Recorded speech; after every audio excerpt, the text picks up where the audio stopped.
नमस्कार मेरे प्यारे साथियों, आपका फिर से स्वागत है आपके अपने YouTube चैनल के आरएस क्लासेस में। जैसा कि आपको पता है कि जो पिछली साल राजस्थान बोर्ड का सिलेबस था वो आरबीएसई था 10th क्लास का, ठीक है। लेकिन अब की बार जो नया सिलेबस आया है वो होगा एनसीईआरटी, ठीक है। तो उसी के हिसाब से हम आज जो पढ़ने वाले हैं वो साइंस का चैप्टर नंबर 1, ठीक है, रासायनिक अभिक्रिया एवं समीकरण क्या होती है, इसके बारे में पढ़ेंगे। तो देखो दोस्तों, आपने दैनिक जीवन में बहुत सारी अभिक्रियाएं देखी होंगी। आप खाना खा रहे हो, वो पच किस तरीके से रहा है, यानी पाचन किस तरीके से हो रहा है, वो भी एक रासायनिक अभिक्रिया है, ठीक है। आपने देखा है कि प्राकृतिक में कोई भी लोहा रख दो खुला, ठीक है, चमकीली धातु रख दो, उसके ऊपर धीरे धीरे जंग लगना स्टार्ट हो जाता है, बुरी बुरी परत। ये क्या है? ये भी तो एक रासायनिक अभिक्रिया है। अब आप देखोगे कि जल का निर्माण हो रहा है, ये कैसे हो रहा है? ये भी तो एक रासायनिक अभिक्रिया है। ऑक्सीजन गैस मिलेगी और हाइड्रोजन गैस मिलेगी, तो क्या बनेगा? जल का निर्माण हो जाएगा, ठीक है। जैसे कि दूध का दही में जमना होता है, ये भी तो एक रासायनिक प्रक्रिया है भाई, ये भी तो एक रासायनिक अभिक्रिया है, ऐसा बोल सकते हैं। जैसे कि हम खाना खाते हैं, कई बार एसिडिटी हो जाती है। अब एसिडिटी को खत्म करने के लिए, यानी कि अम्लीयता को दूर करने के लिए हम क्या करते हैं? हम इनो का उपयोग करते हैं, जो 5 रुपए का पैकेट आता है उसको खाते हैं, ठीक है, पानी में घोल के, तो डकार आने लग जाती है। वो क्या होता है? वो भी तो एक रासायनिक अभिक्रिया है। बात समझ आई? तो इन सब के बारे में हम इस चैप्टर में डिस्कस करने वाले हैं, ठीक है। इस चैप्टर में हम पढ़ेंगे। तो सबसे पहले रासायनिक अभिक्रिया क्या होती है उसके बारे में पढ़ते हैं। तो रासायनिक अभिक्रिया होती क्या है? देखो, दो पदार्थ लिए, है ना, दो पदार्थ लिए, उनको मिलाएंगे, वो एक दूसरे से अभिक्रिया करेंगे और किसका निर्माण कर लेंगे? नए पदार्थ का निर्माण कर लेंगे। अभी आपको समझ आ जाएगा। देखो, जैसे रासायनिक अभिक्रिया, दो या दो से अधिक पदार्थ मिलकर नए गुण वाले पदार्थ का निर्माण करते हैं। किसका निर्माण कर रहे हैं ये? नए गुण, जिसकी मतलब अवस्था भी अलग हो सकती है, ठीक है, और उसका गुण था स्वाद रंग अलग हो सकता है, ठीक है, यानी नए अलग ही पदार्थ बनेगा, ठीक है। उसको क्या कहते हैं? रासायनिक अभिक्रिया कहते हैं। बात समझ आई आपको? देखो, जैसे कि मैंने देखो हाइड्रोजन गैस ली H2 प्लस ऑक्सीजन गैस ली, तो बनता है जो हमारा क्या बनेगा? जल। क्या बनेगा? जल ही तो बनेगा। अब देखो, ये भी गैस थी यार, ये भी गैस थी, लेकिन जो नया पदार्थ बना वो क्या है? जलीय है, यानी कि लिक्विड है, लिक्विड। ये गैस थी और ये भी क्या थी? गैस। अब देखो, ये गैस थी, हवा थी, हवा, ये भी हवा थी, ठीक है, लेकिन जो नया पदार्थ बना वो क्या बन गया? जल, लिक्विड, पानी की तरह, ठीक है, पानी ही बन गया, ठीक है। तो देखो, नए गुण वाले पदार्थ, नए गुण धर्म वाले पदार्थ का निर्माण हुआ है ना, तो ये क्या हुआ? ये भी तो एक रासायनिक अभिक्रिया है भाई। बात समझ आई? खाने का पचना, ये भी एक रासायनिक अभिक्रिया है। बात समझ आई आपको? श्वास लेते हैं, ऑक्सीजन लेते हैं और कार्बन डाइऑक्साइड छोड़ते हैं, ये भी तो एक रासायनिक अभिक्रिया है। बात समझ आई आपको? तो देखो आगे, तो ये ऑक्सीजन था, सॉरी, ये हाइड्रोजन था और ये क्या था? ऑक्सीजन था, लेकिन जो नया पदार्थ बना उसका अलग ही रूप है, यानी कि जल है बिल्कुल, ठीक है, लिक्विड है। तो बात समझ आई आपको? गैस गैस से मिलकर क्या बन गया? जल का निर्माण हो गया। तो क्या हुआ यहाँ पे? रासायनिक अभिक्रिया तो हुई। तो देखो एग्जांपल देख लेते हैं क्या होते हैं। लोहे पर जंग लगना, मैंने अभी आपको बताया था कि प्राकृतिक में, यानी कि वायुमंडल में, खुले वायुमंडल में, ये मान लीजिए चमकीली वस्तु है, ठीक है, लोहे की एक सरिया मान लीजिए, ठीक है, इसको मैंने यहां रख दिया, ऐसे कुछ दिन रखी रहेगी। वायु में उपस्थित नमी, धूल, मिट्टी और अनेकों गैसों के कारण, किनके कारण? अनेकों गैसों के कारण इस पर क्या लगना स्टार्ट हो जाता है? आपने देखो, एक भूरी भूरी सी, ऐसे हाथ लगा के देखना आज कोई नई वस्तु पर, भूरी भूरी सी एक परत चढ़ जाएगी, जिसको क्या बोलते हैं हम? जंग बोलते हैं। बात समझ आई आपको? ठीक है। आगे देखो, दूध से दही बनना, ये भी तो एक रासायनिक अभिक्रिया है। क्या है ये? रासायनिक अभिक्रिया ही तो है। दूध से दही बना, कोई ना कोई अभिक्रिया होगी अंदर, ठीक है, तो क्या बन गया? दूध से दही बन गया। बात समझ आई? और ये भी एक रासायनिक अभिक्रिया ही तो है, ठीक है। अंगूर का किण्वन, देखो अंगूर होते हैं उनको सड़ाकर गलाकर क्या बनाई जाती है, शराब बनाई जाती है महंगी महंगी। बात समझ, पीना नहीं है बिल्कुल, सेहत के लिए क्या होती है, हानिकारक होती हैं, तो पीना नहीं है। तो अल्कोहल होता है वो भी रासायनिक अभिक्रिया ही तो है। बात समझ आई?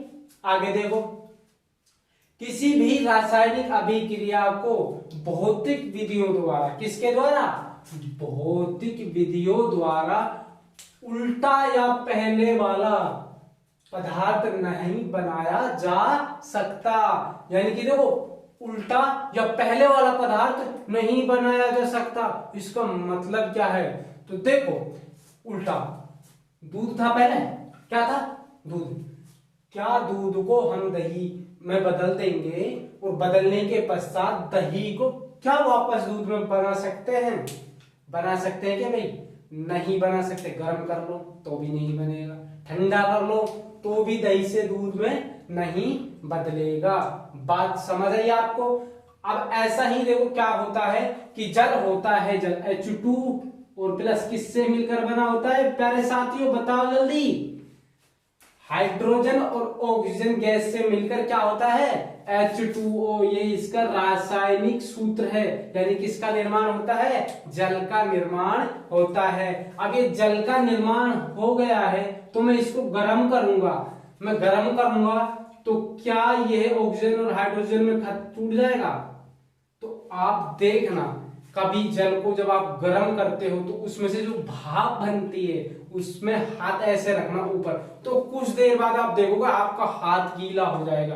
यानी कि जो भाप होती है वो भी क्या होती है, H2O होती है। यानी भौतिक विधि क्या हो गया, गर्म करने पर उसी रूप में रहता है, यानी कि दोबारा हाइड्रोजन ऑक्सीजन अलग नहीं हुए। बात समझ आई आपको? और इससे और अच्छा एग्जांपल देखें तो देखो ऊर्ध्वपातन, ऊर्ध्वपातन क्या होता है, ऊर्ध्वपातन मतलब देखो ऊर्ध्वपातन, कपूर की गोली देखी होगी आपने, शादी जहाँ कहीं भी मंडप जला है, वो मंडप में लकड़ी वगैरह जलाने के लिए जो गोली सी सफेद सफेद कपड़े वगैरह में भी रखते हैं, वो देखी होगी आपने। उसमें जब हम तीली लगाते हैं यानी आग लगाते हैं, वो ठोस होती है, कठोर होती है ना, बिल्कुल कठोर से सीधा गैस में बदल जाती है। और वो गैस में बदल जाती है तो क्या उस गैस से हम दोबारा कपूर बना सकते हैं, बताओ जरा, नहीं बना सकते। क्या नहीं कर सकते, बिल्कुल नहीं बना सकते। यानी कि इसका मतलब क्या है, तो देखो जो किसी भी रासायनिक अभिक्रिया, अब रासायनिक अभिक्रिया कब हुई, जब मैंने उसमें आग लगाई कपूर में, तो अभिक्रिया को भौतिक विधि, भौतिक विधि क्या हो गया, आग लगाना, ठीक है, द्वारा उल्टा या पहले वाला पदार्थ नहीं बनाया जा सकता। यानी क्या नहीं बनाया जा सकता, कपूर की गोली नहीं बनाई जा सकती। बात समझ आई आपको, क्लियर है? अब देखो हम कैसे पहचानेंगे कि कोई भी यार रासायनिक अभिक्रिया हो रही है, तो कैसे पता लगेगा हमको रासायनिक अभिक्रिया हो रही है, हमको पता कैसे लगेगा कि रासायनिक अभिक्रिया भी हो रही है या नहीं हो रही। तो उसके लिए देखो कुछ चीजें देखेंगे, अवस्था में परिवर्तन। तो देखो अवस्था में परिवर्तन कैसे, तो देखो अभी कपूर की गोली ली थी, कैसी थी वो, ठोस थी ना, थी या नहीं थी, लेकिन जैसे उसकी आग से अभिक्रिया कराई तो क्या हो गया, ऑक्सीजन की उपस्थिति में गैस में बदल गई। किस में बदल गई, गैस में बदल गई, ठीक है। अब वो गैस में बदल गई तो अवस्था कैसी हो गई, इसकी परिवर्तन हो गई ना। अब दूसरा एग्जांपल लेते हैं, देखो दूसरा एग्जांपल लेते हैं अच्छी तरीके से समझने के लिए। तो मैग्नीशियम होता है Mg, मैग्नीशियम होता है, जब उसकी ऑक्सीजन की उपस्थिति में उसको क्या कराया जाता है, अभिक्रिया या जलाया जाता है, तो क्या होता है, MgO बनता है। क्या बनता है, MgO, मैग्नीशियम ऑक्साइड। तो देखो ये मैग्नीशियम तब ऐसा होता है बिल्कुल, मतलब पतले तार की तरह, इस तरीके से चमकीला होता है बिल्कुल, ठीक है ना, चमकीला, ठीक है। मार्केट में आपको दुकान पर मिल जाएगा, किसी भी स्टडी मटेरियल वगैरह खरीदने जाते हो, केमिकल उस पर मिल जाता है, ठीक है। तो देखो मैग्नीशियम होता है, वो क्या होता है, रिबन बोलते हैं मैग्नीशियम को, वो ठोस होता है। जब उसकी ऑक्सीजन की उपस्थिति में उसका दहन कराया जाता है यानी जलाया जाता है तो मैग्नीशियम ऑक्साइड प्राप्त होता है। ये भी ठोस होता है, एस, ठोस को किससे प्रदर्शित करते हैं, एस से। लेकिन ये क्या होता है, चूर्ण सा बन जाता है। ठीक है, बात समझ आई। पहले क्या था, ठोस था, लेकिन अब क्या हो गया, चूर्ण के रूप में। है तो ठोस ही, लेकिन किसके रूप में बन जाता है, चूर्ण के रूप में बन जाता है। बात आपको क्लियर हुई होगी। आगे देखो, अब देखो रंग में परिवर्तन होना, कोई भी अभिक्रिया हो रही है उसमें रंग में परिवर्तन कैसे हो सकता है। तो देखो आपने कई अभिक्रिया देखी होंगी, जैसे हम खाने को बना रहे पीला पीला कलर आ जाता है, जैसे हल्दी वगैरह डाली तो अभिक्रिया हुई और उसका कलर कैसा चेंज हो गया, पीले कलर का हो गया, यानी कि रंग में परिवर्तन होना। बात समझ आई। आगे देखिए, गैस का निष्कासन होना। देखो गैस का निष्कासन कैसे होता है, देखो हमने खाना खाया, खा लिया, पेट भर के खा लिया, अब क्या होता है, एसिडिटी हो जाती है, यानी कि क्या हो जाता है, अम्लीयता बढ़ जाती है पेट के अंदर। अब अम्लीयता बढ़ गई तो उस अम्लीयता को दूर करेंगे, क्योंकि डकारें आती हैं खट्टी खट्टी। बात समझ आई। अब तुमने देखा होगा कि इनो काम करे सिर्फ 6 सेकंड में। तो इनो होता है, जो इनो होता है उसका क्या करेंगे हम, उसको पानी में पी जाएंगे घोल के। अब पिएंगे तो कुछ देर बाद क्या आने लग जाएंगे, डकार आने लगे, यानी कि अंदर क्या हुआ, हमारे पेट के अंदर अभिक्रिया ही तो हुई होगी। अब अभिक्रिया हुई है तो क्या हो गया, सॉरी, गैस का निष्कासन होता है। और अच्छी तरीके से समझने के लिए, जब जिंक धातु की तनु सल्फ्यूरिक H2SO4 के साथ अभिक्रिया कराई जाती है, ये क्या होता है, तनु सल्फ्यूरिक अम्ल होता है। ये क्या होती है, जिंक धातु, जब इसकी अभिक्रिया कराई जाती है तो ZnSO4 बनता है, जिंक सल्फेट प्लस में हाइड्रोजन गैस निकलने लग जाती है। क्या निकलने लग जाती है, हाइड्रोजन गैस निकलने लग जाती है। बात समझ आई आपको। आगे देखिए, ताप में परिवर्तन होना। देखो ये अच्छा एग्जांपल है, और भी कैसे समझ सकते हैं। तो देखो आप आज घर पर जाके क्या करना है आपको, सर्फ देखिए, सर्फ डिटर्जेंट पाउडर वगैरह, उसका क्या करना है, उसको बाल्टी ले लेने पानी की, ठीक है। अब उसको हाथ में ले लेना सर्फ को, ऐसे इस तरीके से बंद करके, और उस बाल्टी में डुबो देना हाथ को। थोड़ी देर बाद देखना आपका हाथ है जो क्या हो जाएगा, गर्म होने लग जाएगा। बात समझ आई। और एग्जांपल देखें तो कड़ी वगैरह तो की होगी, शादी ब्याह गांव की बात बता रहा हूँ, कड़ी वगैरह करते हैं तो इतने मोटे मोटे वो होते पत्थर के टाइप में, ठीक है, वो जो पत्थर के टाइप में होते हैं, जिनको हम जब पानी में डालते हैं तो पानी देखो ना उबलने लग जाएगा, यानी कि जो ठंडा पानी था वो क्या हो गया, गर्म हो गया। बात समझ आई। अब मेरा कहने का मतलब क्या है कि रासायनिक अभिक्रिया का हम पता किस तरीके से करेंगे, इनमें से कोई दो दिख जाए, दो काम होने लग जाए, हमको नजर आ रहा है दो काम हो रहे हैं, अवस्था में परिवर्तन हो रहा है, रंग में परिवर्तन हो रहा है, तो बोल दोगे रासायनिक अभिक्रिया हो रही है। या फिर तीन दिख जाए, दो तो कम से कम दिखाई देने चाहिए। बात समझ आई आप सभी को, क्लियर है। आगे देखिए, अब बात ये तो समझ आ गई हमको कि हमने क्या किया है, क्या रासायनिक अभिक्रियाएं होती हैं, और रासायनिक अभिक्रिया को लिखा किस तरीके से जाएगा, इनको लिखेंगे किस तरीके से हम, ठीक है।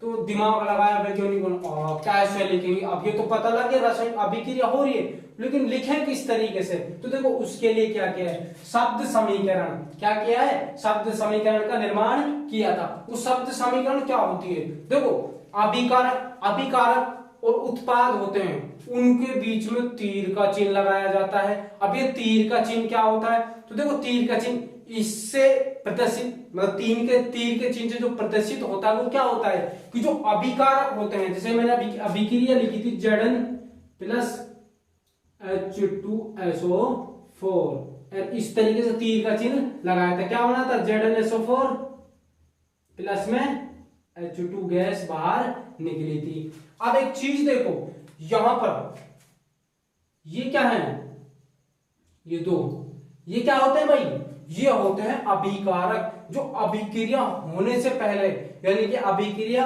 होने से पहले ये दो पदार्थ थे, यानी तीर की पूंछ होती है ना, ये पूंछ ही तो भाई, और ये तीर है, ये नुकीला, या ऐसा बोल सकते हैं, देखो LHS भाग और ये होता है RHS भाग। यानी कहने का मतलब मेरा क्या है, जो LHS भाग होता है ना, वो तो अभिकारक होता है, यानी जो पूंछ के पीछे होता है जो भाग, उसको अभिकारक बोलते हैं। वो जो तीर के आगे होता है, यानी कि अभिक्रिया हो गई दोनों के मध्य, और क्या बन गया, क्या बन गया, उत्पाद बन गया। बात समझ आ गई। तो जो तीर का चिन्ह होता है उसके बाद जो पदार्थ बनता है उसको उत्पाद बोलते हैं, और पहले वाला जो पदार्थ होता है उसको अभिकारक बोलते हैं। बात समझ आई? इस तरीके से शब्द समीकरण को लिखा जाता है। और जब किसी रासायनिक अभिक्रिया को लिखा जाता है अभिकारक एवं उत्पाद के मध्य, जो बीच में होता है, ये बीच में अभिकारक ये वाला भाग और उत्पाद वो वाला भाग, तो इनके मध्य किसका चिन्ह लगाया जाता है भाई? तीर का चिन्ह लगाया जाता है। मैं आपको बता चुका हूं, ठीक है। यदि अभिकारक एवं उत्पाद की संख्या 2 या 2 से अधिक है तो उनके मध्य धनात्मक चिन्ह लगाया जाता है। ये काम की चीज है। तो देखो, ये अभिकारक है अकेला और ये भी अभिकारक है, इनकी संख्या कितनी है भाई? 2 हो गई ना। तो इनको अलग करने के लिए देखो एक एग्जांपल ये देता, यहां पर देखो ये 2 अभिकारक, एक तो ये था, एक ये था, इन दोनों के बीच में चिन्ह लगाया, जो किसका लगाया? धनात्मक चिन्ह लगाया जाता है। बात समझ आई आपको? तो देखो आगे, तो 2 या 2 से अधिक अभिकारक हो या उत्पाद हो, उनको अलग करने के लिए किसका चिन्ह यूज लिया जाता है? धनात्मक चिन्ह यूज लिया जाता है, यानी प्लस का चिन्ह यूज लिया जाता है। तो लगा दिया। बात समझ आई? यहां तक कोई प्रॉब्लम नहीं है। अब देखो, अब लिख दिया, धनात्मक चिन्ह लगा दिया, तो कोई अभिक्रिया हो रही है, मैग्नीशियम का रिबन होता है, उसको जब ऑक्सीजन की उपस्थिति में जलाया जाता है तो मैग्नीशियम ऑक्साइड बनता है।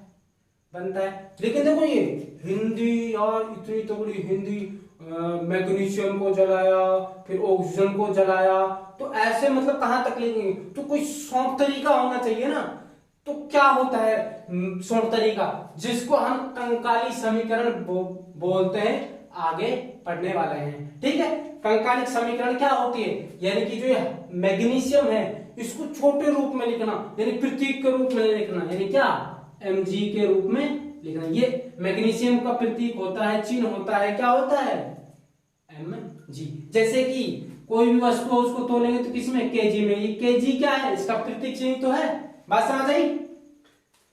तो जो इनका प्रतीक चिन्ह होता है, अब जरूरत नहीं होगी ना इतनी हिंदी लिखने की। बात क्लियर है? तो देखो आगे, magnesium plus oxygen, magnesium oxide बनता है। बात समझ आई? हाइड्रोजन प्लस ऑक्सीजन किसका निर्माण हो रहा है? जल का। तो ये होती है जो शब्द समीकरण होती है। अब कंकालिक समीकरण क्या होती है? कंकाल समीकरण, ठीक है, क्या होती है? ढांचा समीकरण भी बोलते हैं। जो हमारे एनसीईआरटी सिलेबस में है वो क्या है? ढांचा समीकरण है। वैसे मैं तो इसको कंकाल बोलना ही पसंद करूंगा। बात समझ आई? तो देखो, कंकाल समीकरण इसके बाद डिस्कस करने वाले हैं, तो इसको एक बार रब कर देता हूं, इसका स्क्रीनशॉट ले लीजिए आप, ठीक है। इसी से संबंधित है, देखो ढांचा समीकरण या कंकाल समीकरण क्या होता है? देखो, किसी भी रासायनिक अभिक्रिया में भाग लेने वाले अभिकारक है, वो अभिक्रिया के पश्चात जो क्या पदार्थ बनता है? कोई भी अभिक्रिया हुई, अभिक्रिया में अभिकारकों ने भाग लिया और उसके पश्चात जो पदार्थ बनेगा वो क्या होगा? उत्पाद होगा ना। तो उत्पाद या अभिकारक होते हैं, उनको उनके प्रतीक चिन्हों द्वारा लिखा जाना ही क्या कहलाता है? ढांचा समीकरण या कंकाल समीकरण कहलाता है। अभी हमने पीछे देखा था शब्द समीकरण, क्या देखा था? हाइड्रोजन लिख रहे थे, फिर ऑक्सीजन लिखा और उसके बाद क्या बन रहा था? जल बन रहा था। लेकिन यहां पर देखो अभी थोड़ा बड़ा नहीं होगा, लिखते जाओ जिंक, तनु, सल्फ्यूरिक अम्ल, तो काफी बड़ा होगा। तो और शॉर्ट करने के लिए क्या करते हैं कि जो ये तत्व होते हैं, ठीक है, इनका क्या कर लेते हैं? हम प्रतीक चिन्ह यूज कर लेते हैं। बात समझ आई? जैसे कि देखो, हाइड्रोजन के लिए क्या यूज लिया? H2, क्योंकि गैस होती है हमेशा डाई के रूप में पाई जाती है, दो के रूप में, दो अणुओं के रूप में पाई जाती है। और ऑक्सीजन भी क्या होती है? गैस होती है, वो भी किसके रूप में पाई जाएगी?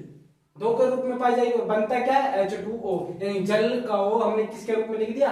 H2 के रूप में लिख दिया, यानी इनके प्रतीकों के रूप में लिख दिया। बात समझ आई? मैग्नीशियम है, उसी तरीके से क्या है? ऑक्सीजन है, तो क्या बनता है? Magnesium oxide. अब तो काफी लंबा नहीं हो गया है, इसको शॉर्ट करने के लिए हमने क्या कर दिया?